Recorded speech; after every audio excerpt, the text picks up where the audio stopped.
So now, dito tayo sa part 2 at patuloy pa rin natin ihihiramin yung presentation ni Sir Ranger, and again, meron po tayong permiso galing sa kanya. Ano ba ang dapat natin gawin para hindi na paulit-ulit tayo sa ginhawang pansamantala? Yung sinasabi kong ginhawang pansamantala, kung may ginhawa lang ang mga buhay ng ating mga kamag-anak na nasa mahihirap na lugar, liblib na lugar, tuwing election, after 3 years. So matuto na tayo, maging wais na tayo sa tuwing boboto tayo sa ating mga kandidato. So hinihikayat ko po kayo na mag-subscribe sa kanyang YouTube channel na nasa description box. Kasama po si Sir Eric Celis. So ito po si Sir Ranger. Ilalagay po natin ito sa description box ang link. And of course, ito po si Sir Eric Celis po na next nating reaction na naman ang kanyang mga video. So dito po muna tayo kay Sir Ranger. Tatapusin siguro natin yung review dito sa Halalan 2025 part 1, 2, and 3. And then si Sir Eric naman ang ating bibigyan ng reaction. Hindi na dadaan ang lahat ng ito, ng lahat ng tupad, akap, AX, ayuda for seniors sa mga politiko. From top to bottom, hindi na dadaan sa kanila. Dapat government agency lang, then tutulungan na lang ng church, ng co-ops, associations, ng MSEs, ng TODA, ng schools, armed forces and police, and yung DSWD, o di kaya DOLE, o di kaya yung DA, kung ano mang ahensya ang nakakasakop niyan. So ito po ang maging itsura niya. Kung magbigay tayo ng tulong, yung mga karton-karton, dapat nakalagay dyan from taxes. Tapos, maliit lang ang letra ng DSWD o DOLE ba yan? Kasi lumalabas na parang pinagpipistahan ng mga politiko Ilagay natin yan from taxes dahil yon ang katotohanan. Ba't itong mga politiko pag gumamit ng tupad, AKAPs, AX, ayuda, meron pa nga doon, naglagay doon sa bigas. Pera niya kaya yon? Yun ang tanong. Dito muna tayo sa sinasabi ni Sir Ranger na may pangalan na bigas. I think ito yung tinutukoy niya dito ay yung Romualdez Rice, 'di ba? Na nakita natin na naglipana sa mga short video at mga reels. Ang laki-laki nung pangalang apelyedong Romualdez. So yun yung mina-mention siguro dito ni Sir, ayaw lang niya pangalanan, pero yun naman talaga lahat tayo alam natin yan. Lahat ng nasa Facebook, nasa YouTube, lahat tayo may gadget, alam kong napanood ninyo yan. So ituloy po natin. Ito po, siguro panahon na itayo natin ito, Sir Dado.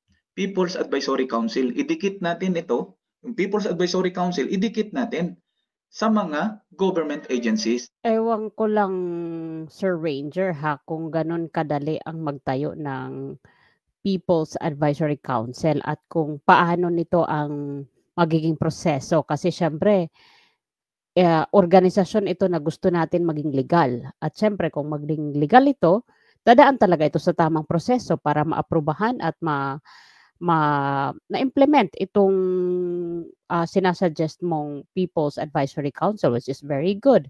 Kasi at least, kung wala tayong tiwala sa mga taga DSWD at sa iba pang ahensya ng gobyerno na nagbibigay ng mga ayuda, ng mga DOLE, at least meron dito isang independent party na titingin o sisilip dito sa mga ginagawa ng ating mga politiko. Posible ito mangyari kung magtutulungan ang mga Filipino, lalo na itong mga gising na sa panloloko ng mga politiko. Sana nga mangyari itong People's Advisory Council. Sa gayon ay magkaroon ng transparency, makapagbigay tayo ng advice. Huwag niyong gamitin yan, huwag idaan sa mga politiko yan kasi unfair yan. No? Hindi maganda. Dahil itong mga politiko, ginagawa nila na lang na alagaing baboy at saka baboy damo itong ating mga kababayan. Ang sasakma ng mga ugali, ang kakapal ng mga muka na ginagamit itong ating pera, ang ating taxes, papunta doon sa kanilang political agenda. Then, syempre ito, tingnan natin kung ano ang comment opinion assessment natin dito sa mga bad capitalists. Kasi bad capitalists ang pinag-usapan natin kanina. Nandyan po ang elites at saka cronies, yung oligarchs, drug syndicate, hoarders, and smugglers. Ano ba ang assessment natin sa mga ito? Ito po. Ito mga elites and cronies, ang una nito is gusto nilang protektahan ang kanilang interes. So sinusuportahan nila yung destroy and divert stratagem. Itong destroy and divert stratagem, ipapakita ko to sa next. So, may sinisiraan sila dyan.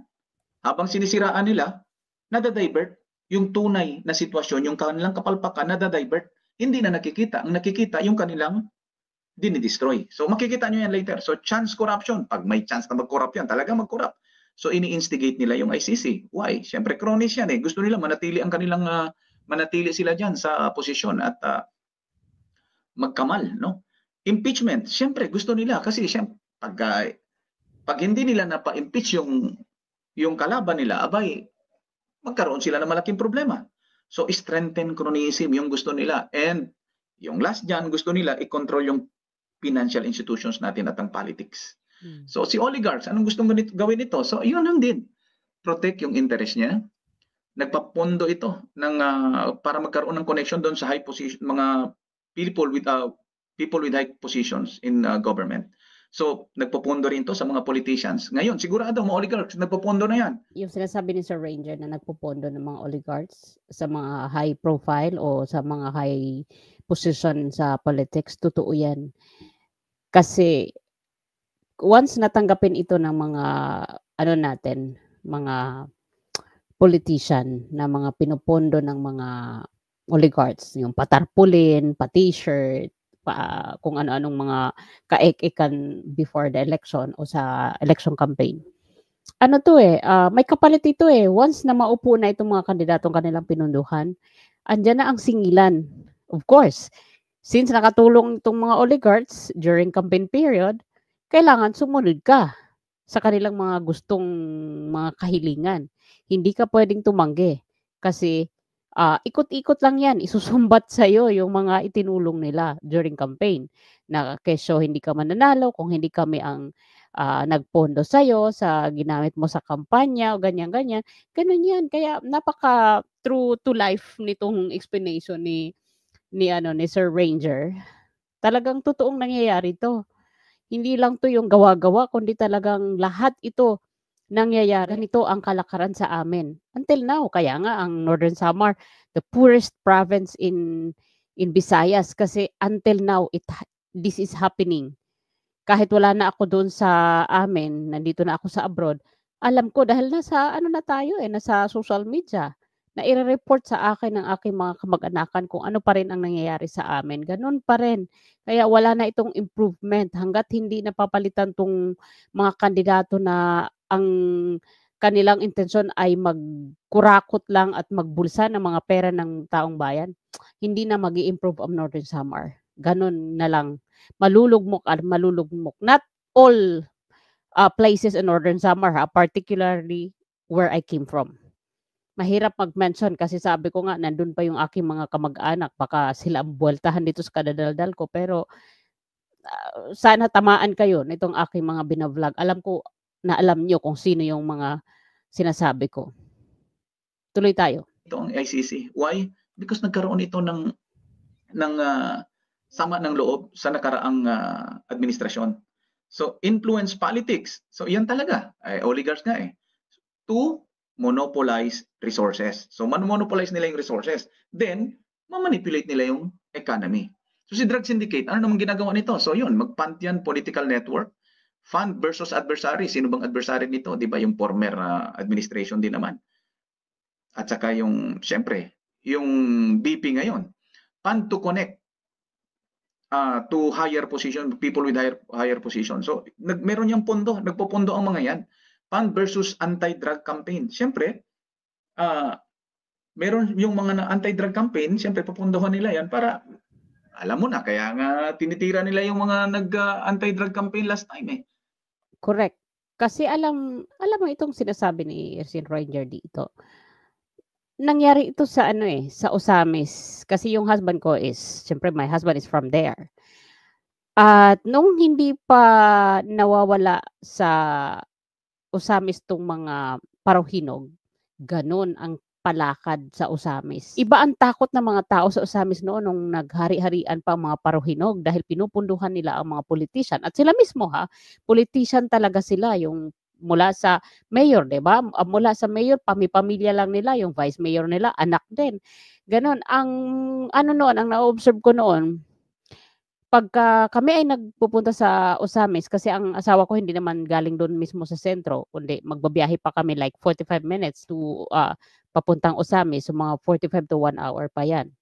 Takot sila na magkamali sa mga parahinog kasi wala silang sinasanto, dahil 'di ba hindi kasi sila nasa tamang pag-iisip, dahil gumagamit sila, ng mga pulburon at nagpupundo sila ng mga, pulitika o politician dahil dun sa drug, money coming from that, substance na ginagamit nila.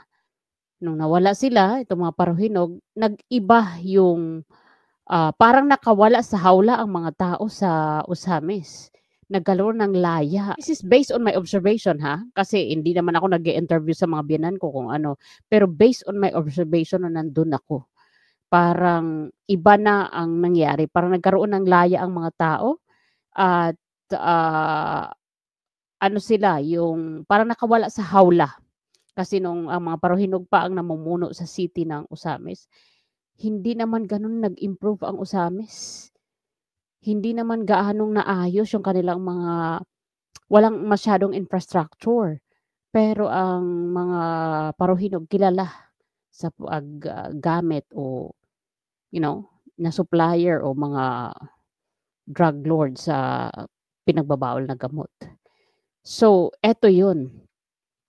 Kaya ang mga tao noon, nung nawala na ang mga 'to, nagpasalamat sila sa PRRD dahil nawala sa limelight itong mga paruhinog at nagkaroon sila ng maginhawang pamumuhay tuloy nung nawala na itong mga bilyonaryong mga drug lord sa Osamis.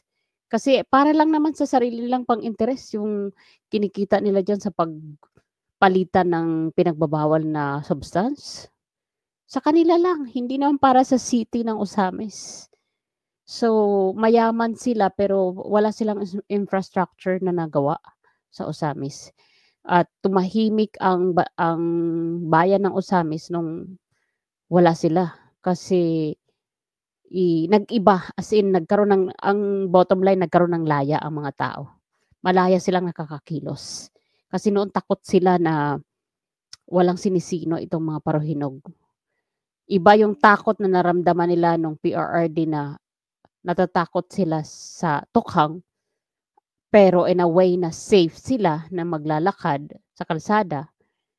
At iba yung takot nila na nandiyan ang mga paruhinog na pwede silang mapagtripan dahil wala namang parang walang mga Diyos itong mga gumagamit ng mga pinagbabawal na gamot. So dito tayo, tuloy natin 'to. Ngayon, sino kayang gumastos diyan papunta sa ICC? 'Di ba? Mahal 'yan eh. Pagka nag-ano ka diyan sa ICC, file ka ng case diyan, mahal 'yan, may presyo 'yan. Hindi basta-basta. Bakit nakapag-file? Sino ba 'yan nag-file? Siyempre, sino bang natamaan? Sino bang nasaktan? 'Di ba, mga drug syndicate? Sino ba 'tong nag-file? Member ba ito ng drug syndicate? Abay, hindi natin alam, kayo na po mag-isip. Pwede. Your law enforcer, resurrect drugs outlets. So nangyayari na ngayon yan, yung resurrected na ang mga drug outlets. Then ang gusto nila dyan is to establish drug cartel. So si hoarders, anong gusto?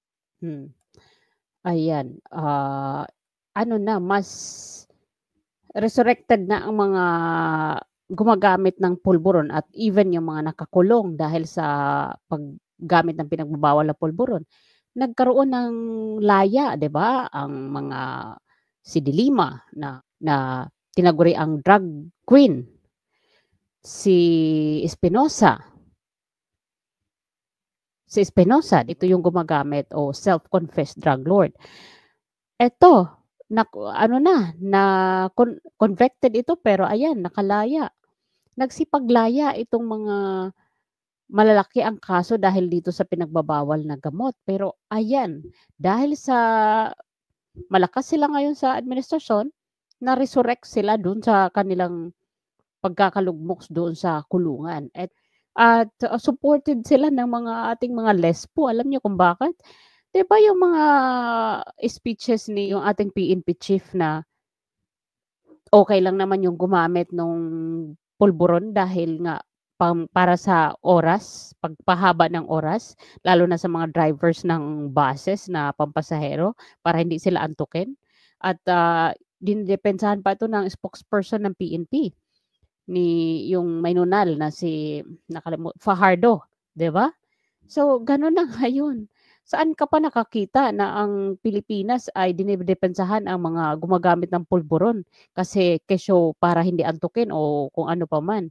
At kung maalala niyo, kahit doon na mismo sa premises ng Malacanang, 'di ba, may nabalita na doon mismo ang palitan pero ano na ang kasunod? Anong kasunod na nangyari? Meron bang na-convict? Meron bang nahatulan? Meron bang nakasuhan? Meron bang nakasuhan dun sa ano? Wala pa hanggang ngayon, 'di pa natin alam kung ano na nangyari. Doon na mismo sa premises ng Malacanang. Kasi siyempre andiyan mismo gumagamit di umano ang ating presidente na yun mang sinasabi ni Miss Maharlika na authenticated sa US yung, video. So ano pa ang maaasahan natin sa gobyernong 'to? Kaya, alam niyo ang dapat lang siguro natin talaga dito gawin is itong maging wais na tayo sa pagpili ng ating mga kandidato. Huwag na natin ibenta ang ating mga boto. Huwag tayo masiyahan sa pansamantalang pag-angat ng buhay o pagkaroon ng ginhawa kasi election time. Marami ang magbibigay, marami ang bibili ng mga boto niyo lalo na yung mga, pamilya numerosa. 'Pag sinabi kong pamilya numerosa, yung mga member ng isang family na marami ang pakikinabangan nila, yung mga botante like kasi may sa mga interior na barangay o sa mga liblib na lugar, eto yung sinasamantala nila, yung maramihan ang pamilya kasi hindi natin maitatanggi na may mga kababayan tayo na umaabot dosena ang mga anak na puwede nang bumoto. So ito yung mga target nila. Sana naman 'wag na natin ibenta itong ating mga boto, gawin na natin ang tama. Gumising na tayo dito sa mga ginagawa sa atin ng mga pulitiko. Huwag kayong pumayag na anuhan kayo, na iputan kayo sa inyong mga ulo. Alam niyo kung bakit ako nagsasabi dito na totoo itong bentahan? Kasi noong time na nandun pa ako, hindi pa ako OFW, talamak talaga ang ano, bilihan dahil ano, yun nga sinasabi ko nagagapangin kayo ng mga kandidato. 1 year before election, uumpisahan ka na niyang, liligawan, magbabait-baitan na yan sila, yung mga kaaway niyo dati magiging kaibigan mo yan dahil malapit na ang eleksyon para mailista ka sa kanilang mga listahan na doon ka sa kanila pabor kahit ayaw ng kalooban mo. Babatiin ka nila, kunyari meron kayong mga pinag-awayan ng mga pagitan ng lupa. Dahil election time, bati-bati muna tayo. Pero once na maupo na ang mga 'yan, balik kaso. Balik ulit kaaway at tataniman ka ng kaso uli at para mabigyan ka ng ano, para makulong ka. Gano'n sila at makaganti sila dun sa mga perang inilabas nila sa pagbili ng inyong mga boto. Gano'n paikot-ikot lang 'yan. Kitang-kita ko 'yan dahil nag-serve ako dati twice as a Board of Election Inspector. Kita ko ang bilihan ng mga, boto o bentahan ng mga boto. Ano nga naman ang alam nitong mga 'to lalo na sa amin na mahirap ang barangay namin, marami pa rin ang mga illiterate. So nauuto sila dahil alam nila itong nasa taas, itong nasa mga pulitika, kaya silang paikutin dahil ano ba naman ang alam nila? Hindi kaya kung meron man dito sisihin kung bakit nauso itong bentahan at bilihan ng boto, itong mga pulitiko, hindi yung mga mamamayang Filipino. Dahil sila ang nagturo para ibenta ng mga botante ang kanilang mga boto. Kasi sabi ko nga, I am speaking here from my province, doon marami pa rin ang illiterate na uuto ng mga politician. Pinapaikot lang nila yung mga ulo nitong mga mamamayang Filipino na mahihirap. Nakakalungkot.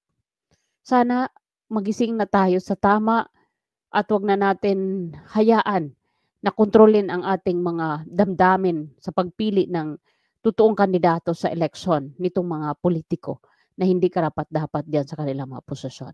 So, yun lamang po sa part na ito. Meron po ulit tayo part 3. Sana abangan ninyo. Maraming salamat po. At again, pa-subscribe po ako sa channel ni Ka Eric Celis Vlog at saka ni Ranger Kidlat Vlog. Maraming salamat po. Bye for now.